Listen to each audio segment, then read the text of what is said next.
Oke, assalamualaikum warahmatullahi wabarakatuh. Eh, ini untuk mata kuliah struktur konstruksi kayu untuk di section ketiga dalam final projectnya adalah menghitung menganalisis batang gording ya. Jadi ini ada sedikit example untuk perhitungan analisis gording. Sedikit saya jelasin. Pertama, yang ada sesuai dengan data soal ada data. Yang pertama adalah data bentang gording, kemudian sudut kemiringannya dari atap. Hati-hati karena ada di dalam soal ada dua sudut kemiringan ya, di atap bagian bawah dan atap bagian atas. Kemudian ada dead load. Ini hanya sebuah data yang saya gunakan dari asisten saya yang kebetulan data bebannya sekian, jadi saya langsung pakai aja, dan merupakan beban akibat penutup atap. Kemudian ada live loadnya 100 kg untuk pekerja beserta dengan peralatannya. Kemudian di data soal juga ada faktor material dari kayu yang kita gunakan, ada beberapa koefisien, yaitu ada sekitar 7 koefisien yang harus kita gunakan, dan ini tinggal dimasukkan aja sesuai dengan data soal. Kemudian untuk material kayunya, code-nya yang di sini saya masukkan adalah E20 dan seterusnya ya. Untuk nilai tegangannya seluruhnya dapat dilihat di soal yang sudah diberikan. Berikut juga dengan modulus elastisitas yang ada.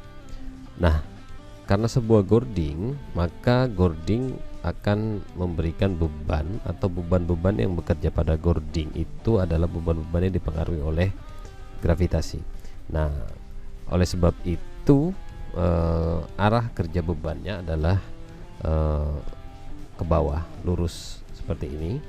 Saya simbolkan dengan garis panah warna biru, P or Q. Dia baik pada beban uniform load maupun distributed load ya kan.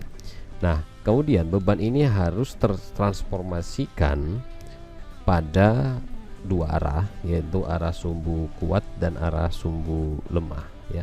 Beban-beban yang bekerja pada titik berat penampang gording tadi harus transformasi ke dalam arah sumbu kuat dan sumbu lemah. Jadi untuk transformasinya seperti ini ya. Yang merah ini untuk arah sumbu kuat dan yang hijau untuk ada arah sumbu lemah. Dimana arah sumbu kuatnya ya yang bekerja itu, maka sesuai dengan trigonometri dia harus dikalikan dengan cos dari sudut atau cosinus dari sudut kemiringan kuda-kudanya. Begitu juga dengan arah sumbu lemahnya, maka harus dikalikan dengan sinus sudut dari konstruksi kuda-kuda tersebut. Adapun sumbu kuat dan sumbu lemah dari suatu batang penampang itu dideskripsikan seperti ini ya. Arah sumbu kuat itu bekerjanya ke arah sumbu X atau eksis yang X dari penampang balok. Nah, kemudian arah sumbu lemah bekerja ke arah sumbu YY atau di arah sumbu Y ke arah sumbu Y itu dari penampang balok. Oke. Nah, sehingga kita langsung bisa menghitung nilai transformasi dari masing-masing beban. Di sini saya mencontohkan ada beban pertama adalah beban dead load, beban matinya sesuai data yang di atas. Maka kita hitung untuk arah sumbu kuatnya kita simbolkan dengan Qx dan arah sumbu lemahnya kita simbolkan dengan Qy. Kita tinggal menghitungnya, kemudian mendapatkan nilai bebannya. Begitu juga dengan live load seperti ini. Nah, selanjutnya adalah menghitung gaya dalam. Boleh dengan metode apa saja, saya persilakan untuk menghitung. Di sini saya mencari yang mudah untuk menghitung dari persamaan yang sudah sering digunakan dalam tumpuan simple beam. Nah, untuk menghitung gaya dalam, karena bebannya tertransformasi dalam dua arah, yaitu arah X untuk sumbu kuat dan arah Y untuk sumbu lemah, maka begitu juga dengan perhitungan gaya dalamnya. Jadi kita pertama menghitung gaya dalam untuk di arah sumbu kuat ya, dengan persamaannya 1/8 Qx L pangkat 2 untuk beban merata atau distributed load, dan untuk beban hidupnya kita hitung dengan menggunakan persamaan seperempat PL yang merupakan penentuan nilai momen maksimum atau momen ekstrim pada beban terpusat atau uniform load. Ini kita hitung, kemudian di sini saya mengkonversi dari kilogram meter ke kilonewton meter. Nah, setelah kita menghitung di arah sumbu kuat, maka kita masukkan terlebih dahulu terfaktornya ya, supaya bisa menjadi momen ultimate, maka dimasukkan koefisien dari pembebanan, yaitu 1,2 untuk dead load dan 1,6 untuk live load. Ini kita jumlahkan, maka kita ketemu bahwa gaya dalam yang terjadi pada arah sumbu kuat adalah 1,203 kN meter. Begitu juga pada arah sumbu lemah. Yang membedakan apa dari dua persamaan ini adalah bebannya, ya, Qx ya, dan P-nya, ya, Qx, Q, dan P-nya, seperti itu. Oke, saya lanjutkan. Kemudian adalah menghitung tegangan lentur. Dari mana persamaan tegangan lenturnya adalah ini. Ini sudah merupakan persamaan sesuai dengan SNI kayu. Kemudian yang pertama kali kita lakukan adalah melakukan trial dimension untuk gordingnya, ya. Jadi ada B dan D, di mana B adalah lebar penampang kayu dan D adalah tinggi penampang kayu. Di sini saya mencoba untuk menggunakan 80 mm kali 150 mm atau disebut dengan kayu 815. Nah, setelah itu kita menghitung kondisi inersia dan modulus penampang dari kayu tersebut, ya. Kita hitung dulu inersia di arah X, kemudian hitung inersia di arah Y, kemudian hitung modulus penampang di arah X dan modulus penampang di arah Y. Nah, setelah selesai, maka kita melakukan rasio atau perbandingan antara lebar dan tinggi kayu atau D per B, dimana apabila hasilnya nilai rasio tersebut kurang dari sama dengan 2, maka pada balok tidak diperlakukan pengaku lateral, sehingga kita menggunakan koefisien untuk faktor stabilitasnya adalah 1. Sedangkan apabila rasio D per B nya lebih dari 2, maka faktor stabilitas, ya, CL nya harus dihitung dengan persamaan ini. Oke, karena di sini nilai rasionya adalah 1,88, maka kita langsung saja menggunakan persamaannya atau dikali 1, ya. Langsung masuk ke menghitung tahanan lentur terkoreksi. Di sini dihitung tahanan lentur terkoreksinya, maka kita mendapatkan momen di arah X yang terkoreksi ini, ya, dengan hasilnya adalah Sx dikali dengan tegangannya, ya. Maka ketemu momen yang kemampuan momen yang ditahan pada arah sumbu kuat adalah 6,39 kN meter, dan di arah sumbu lemah yaitu 3,408 kN meter. Kemudian kita melakukan kontrol dengan persamaan yang ada di atas tadi. Kita hitung, ya, kita hitung semua komponennya, kita masukkan. Apabila nilainya kurang daripada 1, maka dapat digunakan bahwa kayu tersebut aman. Namun apabila nilainya ini lebih daripada 1, maka Anda harus merubah penampang kayu yang akan Anda gunakan, ya. Begitu untuk kontrol tegangan lentur. Kemudian selanjutnya adalah kontrol terhadap lendutan, ya, dimana lendutan izinnya itu untuk gording yang merupakan konstruksi terlindung, yaitu L per 300 dengan dalam satuan milimeter. L nya adalah bentang dari gording tersebut, ya, bentangnya adalah 3 meter dalam kasus ini, maka nilai lendutan izinnya adalah 10 mm, ya, ingat 10 mm atau sekitar 1 cm. Kemudian kita menghitung terlebih dahulu, yaitu lendutan akibat beban tetap, ya. Pertama kita menentukan nilai modulus elastisitas efektif yang dipakai, yaitu dengan persamaan ini kita ketemu 20.000 MPa untuk modulus elasticity-nya. Kemudian kita menghitung lendutan pada arah sumbu kuat. Karena distribusi beban yang merupakan beban merata, maka persamaan untuk menghitung lendutannya adalah 5/384, ya, 5/384 dikali Qx L pangkat 4 per E dikali IX ya.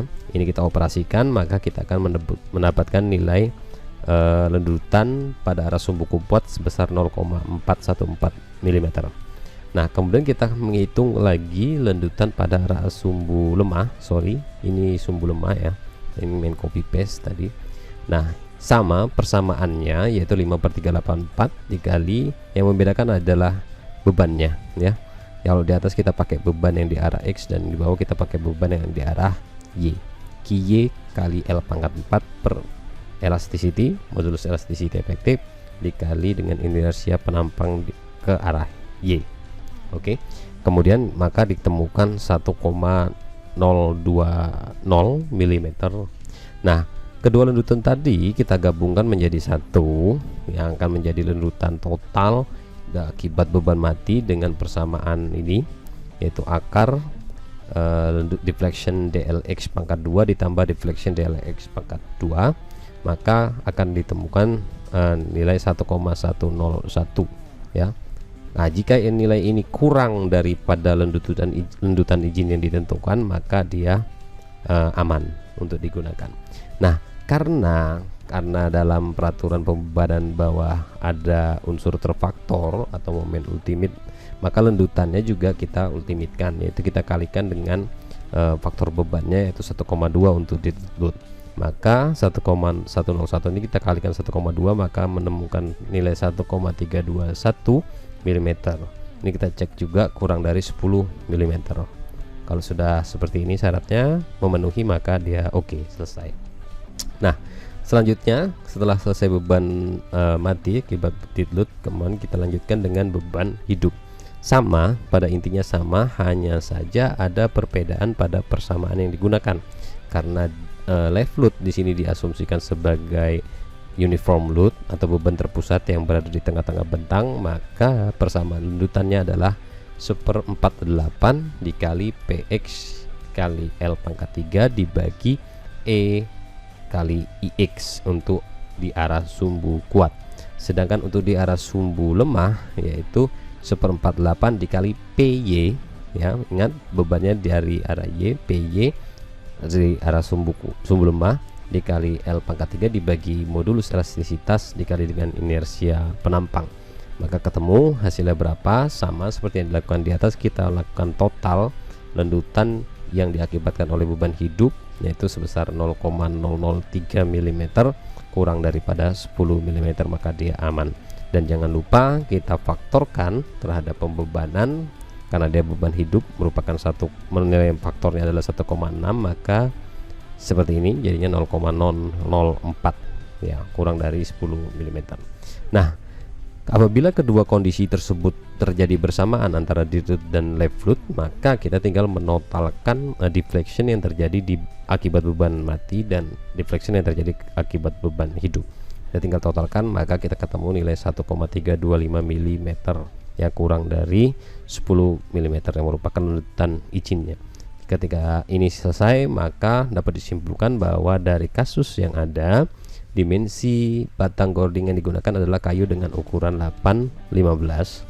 Jenis kayunya adalah kerowing dengan berat jenis 0,9 kg per meter kubik, dengan berat sendiri kayu gording adalah 0,032 kg, dan distribusi beban merata dari berat sendiri kayunya adalah 0,011 kg per meter. Oke. Nah, setelah sampai di sini kita baru menemukan berapa dimensi gording yang dapat digunakan. Namun di dalam analisis ini belum masuk berat sendiri atau self weight dari batang gordingnya ya, atau kayunya. Oleh sebab itu kita mengulangi lagi langkah ini dengan memasukkan parameter self weight dari gordingnya. Jadi sini ada kontrol dengan pengaruh berat sendiri gording, kita masukkan di posisi dead load. Dead load ini kita masukkan nilai ini, nilai 0,011 kg per meter kita masukkan ke dalam dead load, maka dia jadi 22,01 kg per meter, self weight included. Nah, setelah ini kita hitung sama, langkahnya sama, distribusinya juga sama, maka langsung dapat hasil di bawah. Yang pertama, kontrol tegangan lenturnya harus aman, dia harus kurang daripada sama dengan 1.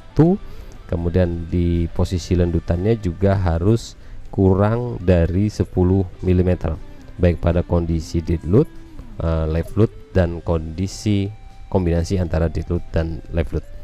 Nah, setelah itu selesai baru kita bisa menyimpulkan bahwa batang gording dengan dimensi 8/15 aman untuk kita gunakan. Oke, demikian kuliah singkat kali ini. Terima kasih, selamat belajar. Wassalamualaikum warahmatullahi wabarakatuh.